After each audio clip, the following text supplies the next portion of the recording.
Welcome back, episode 2. Now, in the first episode, I talked about the beginnings of Burn the Sky, that we had started there, and that's technically true. That was the first location of Burn the Sky. But the reason we opened there was because we would host neighborhood fireworks shows for our family. We'd collect money from parents in the neighborhood to put together a better show than we could each do alone.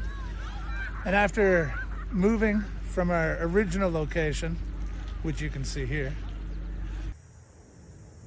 I grew up on this street in Oshawa called Lavender Court. And every year my dad would organize some of the neighbors to put on a fireworks show. It wasn't much of a show compared to what we do today.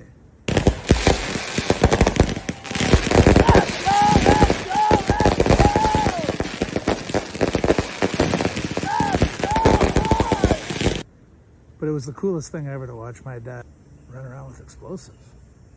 And it stuck with me. After having children, we bought this house behind us here next to Summer Glen Park. And I would do the same thing my dad did back on Lavender Court. I'd go and talk to the neighbors, collect a bunch of money, and organize a fireworks show to take place right behind me here. And all the neighborhood would come and we'd pass the torch on to the next generation, so to speak. It was a wonderful time. We moved up to North Oshawa and started taking a look for a great location for another neighborhood fireworks show. And that's where we found Mountjoy Park. And we would set up massive fireworks shows for all the people in the neighborhood. Now, throughout the course of this series, I would like to remind everybody of a couple things. Number one, I will be talking about the bylaws and making sure everybody knows what the proper rules are. We were in violation of the bylaw. We didn't know any better back then. General public doesn't really know what fireworks bylaws are in detail. But again, this isn't about you and what you're seeing. This is about me learning how to shoot videos and make mistakes and jiggling my phone while I walk. But this is Mountjoy Park. This is where it began. One of the things we loved about Mountjoy Park was that hill in front of you. Gave everybody a great viewing platform. So back in the beginning, we didn't know the bylaw, we didn't know the rules.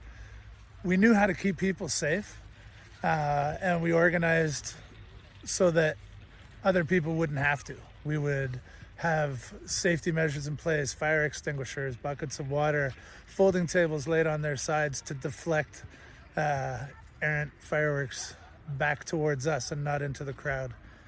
And this was just an incredible place for a number of fireworks shows over the year. 400 to 500 people would come to watch fireworks here.